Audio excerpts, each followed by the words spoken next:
And now we are joined by the talk of the town, the Cage Warriors 116 champ Mason Jones, the first Cage Warriors have seen since the great Conor McGregor. He cut the most unbelievable promo. We just spoke about it. Straight after the show, asking for the biggest monster on Fight Island. But before we get there, Mason, just tell me how this feels. This is absolutely unbelievable. To go in and take this fight at a higher weight class against the number one contender in the division, despite already having the Cage Warriors title, despite already having the golden ticket, he has this, goes in and shuts the light out in one round. Unbelievable. One of the greatest fights I can remember. Cage Warriors history, man. Yeah, I agree. How does it feel, Mason? Emotional. I'm never emotional after fights. Like, I always stay calm. Like, I won the title, and I remember we joked that I didn't even crack a smile, sort of. Quite cool about it. And I completely lost my head after this fight. Like, I was shouting, I was swearing, and I never swear. Well, never swear on camera. But I was swearing, and it's been on cloud nine. And like, the reaction I've had to it, like, I've gained 2,000 followers on my Instagram, which isn't a lot, but considering where I was to where I am, it was a massive gain. Like, the amount of messages I've had, like, I worked through probably over 3,000 messages. And like, the locals, there's a couple of people in town who are trying to get a statue properly in town. And it's been mental. Yeah, man, that is incredible. And just first of all, I guess, you know, Brad Wharton even said, Brad Wharton has been, he has called so many fights for Cage Warriors. Probably every single one of the fighters that went from Cage Warriors to the UFC, Brad probably called their fights. And he feels like he can't even explain how much, you know, how blown away he is by this. He's tweeting about it like, this is incredible. I mean, do you go back and look at this and say, Jesus, that was actually one of my best? That was pretty crazy. Or are you just being as humble, as cool as a cucumber as usual? Well, this is a milestone for me. Like, I've told you, every performance you see from me is better. And I think, obviously, everyone says that, and everyone's sort of like, oh, yeah, I heard that before. But, like, the Joe McColgan fight, I did him in one round. I expected it to be over in two. The Adam Proctor fight, I expected it to be over in two because, like, I went in there to fight on Saturday night, and my weight wouldn't go over 80 kilos. I think I was heavier in the Joe McColgan fight than I was in this fight. That's crazy. And I went in there and literally just tore him apart. Like, my power's gone through the roof because I really worked my power shots in this. And it was funny because I remember one part in the fight, and it's always weird thinking back on fights because a lot of it is sort of like, you're that focused that a lot of it isn't sort of ingrained in your memory, and a lot of things you forget. But I remember after I dropped him the first, and he worked back to his feet, and he did well to work back to his feet. And we had a bit of an exchange, and we separated. I remember one of his cornermen, it was Matt Inman, shouting, saying, "Look, he's tired, he's tiring." Yeah, I remember hearing that.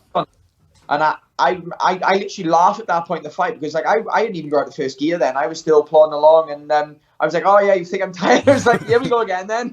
And that was the actual boost I needed to sort of go and put the pressure back on him, because otherwise I was thinking in the back of my head, look, this is going to be a later round fight. You're going to have to sustain this. So, like, pace yourself now, get back into it. And when he said that, I was like, come on, then let's go. So I picked the pace back up, and obviously that's where I slipped his jab with my jab. I hit him with a cross, but it wasn't really a decent cross. It was just to get past his hands. And the third shot, the hook went clean through, and it just took his chin. And like, that is where I've been training. And to be fair, I had another 2 shots ready to follow up that hook. Like, I've been rocking people with a hook and then following up with 2 shots after that would have cemented it. So even if he hadn't gone down off the hook, I would have followed up with 2 more, and that would have been like lights out for Adam Proctor. Can I take you back to the weigh-in, okay? Because you know, there's a lot of buzz here for this fight. It was a huge fight, but when that picture goes out of you two standing beside each other, it feels like suddenly everyone's like, "Oh my God, Mason's after biting off way more than he can chew here." The height difference was palpable. I mean, for you at that stage, are you even going, "Oh, holy shit, mate, this guy's pretty big"? Well, if you've seen the promo of the fight, because they showed some of the weigh-ins, and they showed my reaction to it, actually. Wow. And I went back, and I don't know whether they catch this, but my boxing coach literally turned to me and said, "I can't tell whether you're looking up at him or you're looking at the ceiling." And I sort of ripped him a little bit, and I was like, his chin is perfect level for me to catch. I was like, it's perfectly in line with my forehead. I was like, his chin's perfect height. I said, it's going to be perfect. And then I sort of like, I literally turned to him and I was like, I wish I brought a box to stand on his head because he is very tall. And I remember it wasn't too bad in weigh-ins, but when we turned and we went to the centre, he looked even bigger, and I was just there laughing because I knew he was mine. Like we'd had the day of the fight, we had a couple of sort of times where we'd sort of crossed paths, and I was all calm. I'd been sleeping most of the fight, to be honest. So we were waiting for the coach to pick us up, and I took my duvet from the hotel. I was the only fighter to do it. I was a bit surprised. So I had the duvet rolled into a ball, and I was leaning against the wall sleeping. We got on the bus, and I was just carrying my duvet. They had everything else for me. And I remember we got there, I literally wrapped myself into like a cocoon with this duvet and went to sleep on the side and slept for like an hour. That is serial killer stuff. You went to sleep before this is what you're telling us. That is crazy. I always sleep before I fight, Jesus Christ.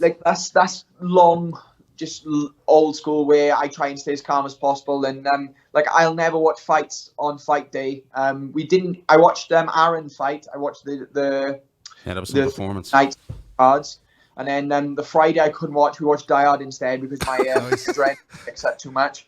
And then obviously I don't watch any of the fights before I fight. Like even if my brother was fighting, I wouldn't be watching him before I fight. Yeah. That's my day, so I don't focus on anyone else. I keep my adrenaline low as possible. And then when we started warming up, we walked down, and obviously they was escorting us to the holding area. And I remember there was a gap in the curtains, and I could see him walking back and forth. And he looked up, made eye contact with me. So I just stopped and stared at him. I was like, I'm not looking away. Like it's coming. Wow. He broke eye contact, and as soon as he did, I thought, yeah, I've got you already. Do you know what I mean? Like you're looking worried, and I'm laughing, walking down, and I was just, this is the most relaxed I've been. Every fight, like I said, you see a better, more dangerous version of me, and like this, it was sort of like this. I knew it was my time. Like I was confident enough that when after the first couple of exchanges, I knew I had his number, and I took a couple of risks I didn't need to, and he caught me with a nice jab coming in twice. Yeah. And like obviously, I was that confident that his striking wasn't on the level that I was happy to take him a bit too much. And obviously, I threw the spin back kick I throw, and to be fair, it was either he timed the step perfect or it was just coincidence. But he caught me a nice exchange there, which was more he knocked me off balance. But I knew it was coming. I could feel it, especially after I dropped him with the screw shot the first time. I knew it was coming, and it was just a waiting game. Keep the pressure on and wait. And his chin's high. He's got a long neck. I knew I was just going to decapitate him. And obviously, when it come, I took the opportunity and I followed up. And fair play, like the Goddard, he stopped it at the right time, because obviously the first exchange they could have stopped it, but then I think people would have been saying after the first exchange, or he could have recovered, like he still looked in it. But like after the second exchange where I clipped him with the hook, I took my time moving in because he was so long. I didn't want to run onto an up kick, so I made sure I pressured, but I didn't rush in. I collected his feet, and literally I remember I collected his feet, went side to side, and as I threw, I made eye contact with him, and I could just see his eyes spinning in his head. Like he was gone. And I think that's sort of like, that's such a big thing for Proctor, because to still be in there trying to defend yourself and trying to get up to your feet and still trying to fight when he was gone, like he was rocked, and he still didn't want to give it. And like I understand it's a title fight, but he's tough. Like yeah, absolutely. Like I'll throw my hat out to Proctor. He's a tough guy, and I watched it back 3-4 times. I still don't understand where I cut him, because I put a big cut in his cheek, but I can't see where I put it on him, because the ground and pound strikes, I end up because he covered that side of his face. I was hitting the other side, and like the hook hit his chin. So I really don't know why I hit him with to cause the split. Yeah. Listen, that must give you huge confidence going forward. Everything you've just mentioned there, you mentioned the weight, you felt like a smaller guy at the weigh-ins. That must, even subconsciously going forward for your next fights, any guy that's bigger for you, it must be, sit in your pocket. It must be something really good that you can take going forward. This was a statement. Like, this is a legacy fight, and this was a statement. Like, I went into this fight, I could have made lightweight. Whether you take that or not, whether you believe it, I could have made lightweight. I was drinking I had a drink the night before because my weight, I was under 77 kilos the night before, because I was almost on holding. I normally get 76 the night before, 76 and a bit ready to cut, and I was a tiny bit heavier this time. But I had a drink the night before, and then I had a drink in the weigh-ins to make sure my weight was just as close as I get to 77. Because the weight was falling off me. I'd done like a 28-hour fast, a 20-hour fast, just to make sure I was hungry. Because I did this in an interview I did, because I like the feeling of being hungry. I like the feeling of knowing that like you're ready to hunt. Like that is me ready to go. So I wish I had that feeling. I ticked the boxes. I made sure everything was present and everything was perfect, and I felt unbelievably good. So yeah, like I'm ready now. My training wheels are ready to come off. I'm ready to step up. And I'm back training today. Wow. I'm back into camp. I was gonna say that to you. Like, I mean, tomorrow. That's crazy. I text Mason this morning. I was like, Mason, do you have any time you can do this? He sends me a picture from the gym. I'm like, what the hell is going on? Is that? Are you dead set on this Fight Island thing? Graham was saying his phone possibly was already ringing about it. I mean, that was me texting him. Seriously, that was me texting him. What did you text him? Changing rooms, I texted him, and I think that was when it was going off. I texted him just to say, like, as soon as you get a call, let me know. Really excited moving forwards. And then he replied a couple hours later, so I texted him again saying, I can't remember the exact wording I used, but I said, let me know as soon as they call. I said, otherwise, Fredericks is looking a bit big at the moment, but it may change. So, like, I'm not going out the middleweight. Well, it was big enough, but...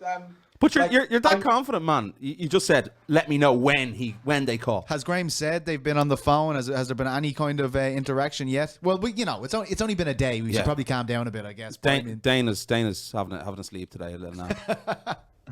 UFC is inevitable for me anyway. Like I've said this all the way through. Like it's just a matter of time. But like that's just I've made a statement. I've done what I was meant to do, and I've thrown the sort of the challenge, the gauntlet to Dana, and put it on in his footsteps. So in his hands, if he wants to sort of put me on for the Fight Island card, I'm gonna be ready. I've seen what they did with McGee, and I want to make sure I'm in perfect shape to make a statement. I don't want to be making any excuses if anything goes wrong.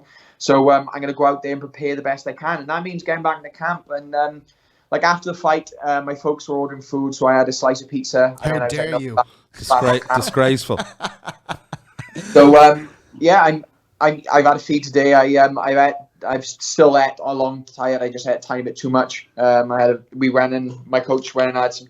We had a Nando's, so I had chicken, a bit of a load of veg, and I'm ready now. Do you know what I mean? Like I'm back in camp. It was meant to be from the day, but they talked me into starting tomorrow. So they said they'd be back coaching. I could be back training, but they wouldn't let me go back into camp until tomorrow. So I'm back running all tomorrow, and I'm back full time tomorrow. Wow! So you're keeping the weight just at the right amount for a cut, just in case you get that call.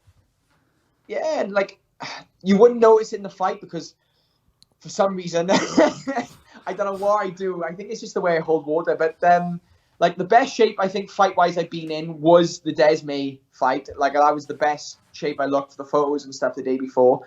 And then this beat it out. Like when I did the photos with Dolly leading up to it, like it was the best shape I've been in. I was naturally cut up. I looked good, and I felt really good. And it was like my weight was perfect. Like I said, full lightweight. And then I went in there to fight, smashed my hydration drinks into me, felt really good. And then I watched it back, and when I was about to watch it back, I thought, I better look rip the death in there, and that felt good. And I watched it back, and I looked so podgy, and I'm like, God, where's my abs gone? You look good, man. You look good. Don't be ridiculous. You're selling yourself short. Hang on here, Mason, right? I have a little game I want to play with you. Oh, wait till you hear this one, Mason. It's a good one. So I've looked up all the Fight Island cards. They're right here in front of me, and we're going to look up some monsters. You tell us how intrigued you are by these monsters, okay? So every 55 fight that could possibly fall out, here we go. This is what we're looking at. On Saturday, Jessin Ayari v. Luigi Vendramini. Do you know any of them boys? Do they sound monstrous enough for you? No. All right, okay. Wait. Give me time. The weekend after, okay? We need a 55. Where's my 55? Where's your 55 again? There's my 50. There's no 55 on that card, I'm afraid, right? So then we're going to have to go to the next one. This is on the 17th of October. Where's our 55? Magomed Mustayev v. former Cage Warriors double champion Matthew Gamrot. Now that is one. KSW double champ versus Cage Warriors double champ. Come on. That'd be unreal. That would be cool, man. That would be cool. And obviously he's fighting where's the guy he's fighting from? Is he Russia. Dagestani? Because he's Yes, he is. Dagestani. Yeah, he is. Yeah, Mustayev. Yes, I believe he is. Like that's another big matchup. Do you know what I mean? So either of those fights would be brilliant. Obviously fighting any of the Dagestanis because of the style, you want a good camp. So yeah, I'd be happy to take that. Happy to. Here's another one. Here's another one. Are you ready for this one? On the Habib Nurmagomedov v Justin Gaethje card. What I want. Right, here we go. Here's the one. Rafael dos Anjos v Islam Makhachev. Look at him. He's jumping up and down. Look. He's going mental. So when I was in Brazil when I was younger, and RDA had the belt, we had a photo together. Had the belt, and I literally said to him, even though he couldn't understand much of my English, I said, one day this belt's going to be mine. Imagine the promotion for that. I'd love to christen my debut in the UFC by fighting Rafael. I've got a lot of respect for him, and I trained at a Gordo's who corners him before. So I'd love to go in there and exchange pointers and exchange gloves with Rafael, and obviously he's not fighting a chump. No, 100%. You're gonna have us all praying for Makhachev to pull out of this fight. Yeah, that like the promotional, what you just said there alone just sells it instantly. Did you practice that promo? Yes, because it was so good. It was so good. Look at him with the belts and all. He's well prepared today. He's like Chael Sonnen here, man. Look at him. These belts been with me since I fought. I haven't actually let him down. Have you slept with them? Did you? Sorry, I missed that part. Did you sleep with them? No, not this time. No, we was going to, but my younger brother and my coaches and all, they were adamant. They had Adam and they were celebrating. So me and Matt snuck off to the room just to have a bit of a sleep. We was both knackered, so we left them with it, and they celebrated till about 4 o'clock in the morning, I think. So nice. My brother loves to party anyway. My younger brother. But yeah, the next day, the family and all was up, and loads of my friends, they come to see again, and we had loads of photos and stuff. And to be fair, like what I kept saying to them, and what I'll say now is, I'm sort of I'm really happy to have them, but I don't want them anymore now. Like they're enough now. I want more. So Cage Warriors can happily have them back as soon as I sign that UFC contract, and I'm on to bigger, better things. Do you know what I mean? I'm ready to sort of start at the bottom and work my way up, and I'm ready to earn my stripes in UFC now, and I'm ready to start running through that division, and I just want to make my debut now and start tearing through them. I'm so excited. I literally feel like it's almost Christmas time because I know it's coming. I know that contract's coming, and I know I can start tearing my way through that division, and that's where I'm meant to be. That is my end game. That is my end game organization. Like I'm happy with UFC. That's what I want. So let's get the contract across the table and let's start working away at names and start chipping away and destroying fighters. Do you know what I mean? Definitely. So I guess a question we'd have to ask you, who better to ask, is the next fight for the 55 championship with Cage Warriors? We know we all believe that you're going to be going to the UFC. So for me, I'm just going to float this one out there. Does Jack Grant v Paddy Pimblett make sense? If you'd asked, that's what I would have said. Jack Grant versus Paddy Pimblett. Either that or Paddy Pimblett versus Desmay, and the winner fights Grant. But I think, especially obviously Grant comeback fight, against the guy sort of against Crazy Legs, that was a brilliant fight back for him, and he showed the caliber he's had. The guy had a UFC contract and had the opportunity to go to UFC before he fought Jai for the belt. So the guy's more than good enough to be there. Wow, I didn't know that. He had a contract there on the table, did he? I didn't know. That's what I heard before previously, that he had it and he said he wanted to fight for the lightweight title first, and then obviously he lost to Jai. Jeez, that's tough. So Paddy versus Desmay's been going for a long time, and they've tried to make that, I think, 3-4 times that fight, and it's just one of them fights. I don't know where it's going to happen, but Desmay's legit, and I think that'd be a brilliant fight. And obviously Grant versus Desmay would be a brilliant fight, but at the moment, the way it stands, Grant versus Paddy, that is the fight that everyone's sort of thinking next in line for the belt. Final question. You mentioned the spinning back kick you attempted to throw during the fight. I want to know, did your missus give you a bit of shit about it? I know she gave you a hard time the last time with the spinning back kick. What was her review this time? Right, honestly, and this isn't me trying to make it more honestly.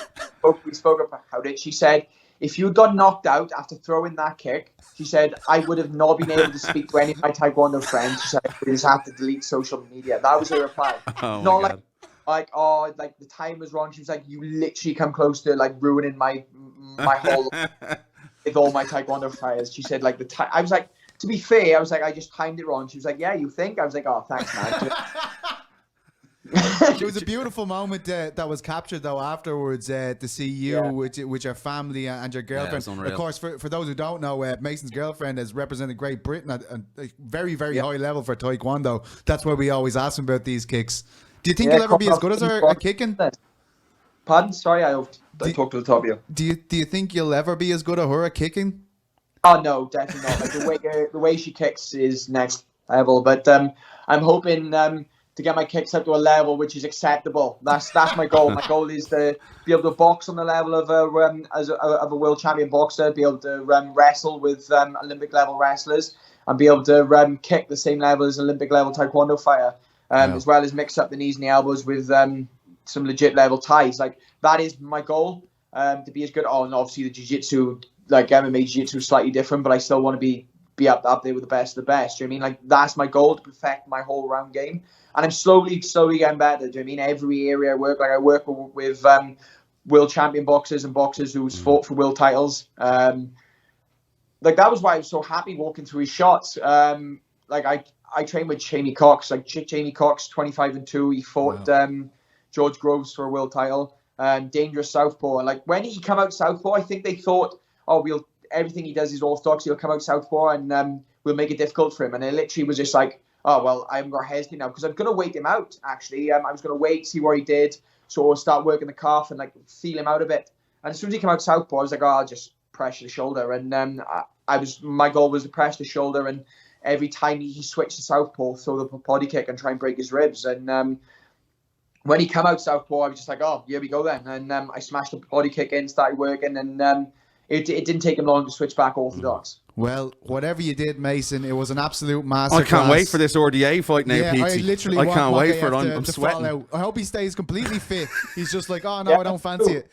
But mate, I would happily sign that, Dave. I would happily sign that contract. And that's not just, I would happily sign that against RDA. Like, RDA's a dangerous guy, but yeah, do you know what I mean? What a way to get baptized. Absolutely. We're all sending Mason, that energy. Enjoy yourself. Have the best camp of your life. And we're all fingers crossed, toes crossed, everything crossed that this happens. No one deserves it more. You're an absolute masterclass. Thank you so much. Appreciate it, brother. Thanks for having me on, honestly. And like, this is my first proper interview since I won the first belt, and I couldn't imagine doing it with anyone else apart from you. We love you. Fair play to you. Legend. Cheers, Talk to you Mason. soon, man. Appreciate it. All the best. Hello, guys. If you want to hear more of The Bash, you can subscribe to us on all our wonderful channels on iTunes, Spotify, YouTube, and all that other shit. And click the links below. Click the links below. The notification button. It comes straight to your phone if we've any fresh content. And also hit the subscribe button. It does help. You're some plonker. It's very serious.